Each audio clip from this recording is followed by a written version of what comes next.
ایصال ثواب کرتے ہیں تو وہ جب ہم دعا پڑھ کے تو ایصال ثواب کرتے ہیں تو کیا پڑھنے والے کو بھی اس کو ثواب ملتا ہے یا نہیں؟ اور دوسرا جب ہم کوئی درود شریف یا کچھ ایسا ایز اے وظیفہ پڑھتے ہیں تو وہ ایز اے وظیفہ ہی رکھنا چاہیے یا اس کو بھی ایصال ثواب کر سکتے ہیں؟ اور فرمایا کہ کیا جب ہم ایصال ثواب کرتے ہیں تو کیا پڑھنے والے کو بھی ثواب ملتا ہے؟ تو جی ہاں بالکل ملتا ہے۔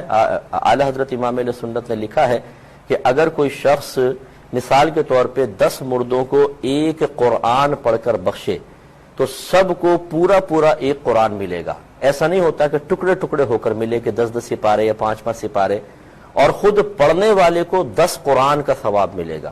اس سے ہماری وہ بہنیں ذرا درس حاصل کریں کہ جو پوری محنت سے قرآن پڑھتی ہیں، کہتی ہیں میرے دادا کے لیے، پھر پڑھیں گے دوسرا یہ میری نانی کے لیے۔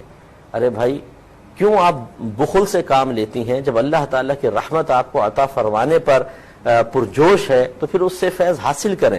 اسی لیے ہمارے علماء نے بیان فرمایا، علماء اسلام بیان فرماتے ہیں کہ آپ یوں ایصال ثواب کریں کہ اللہ تعالیٰ سب سے پہلے سرکار کی بارگاہ میں پیش کر دیں ادب کے طور پر کہ میں نے جو بھی یہ نیک عمل کیا اس کا ثواب میں سرکار مدینہ صلی اللہ علیہ وسلم کی بارگاہ بے کس پناہ میں ہدیتاً تحفتاً پیش کرتی ہوں، قبول و منظور فرما لے۔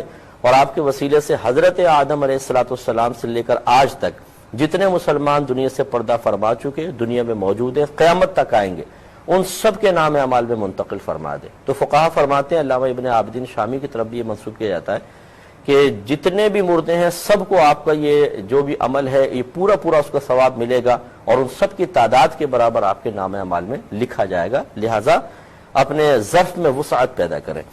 ایک ہی کہتی ہیں کہ اگر کوئی عمل ہم کوئی ذکر الہی ہے بطور وظیفہ پڑھ رہے ہیں تو کیا اس کا ثواب بھی ایصال کر سکتے ہیں، یا وہ وظیفہ ہے اس وجہ سے نہیں کر سکتے؟ دیکھیں سب کر سکتے ہیں، یوں نہیں ہوگا کہ آپ کسی مخصوص مقصد کے لیے اگر وظیفہ پڑھ رہی ہیں اور اس کا ثواب آپ نے ایصال کر دیا تو وہ مقصود حاصل نہیں ہوگا، ایسا نہیں ہے۔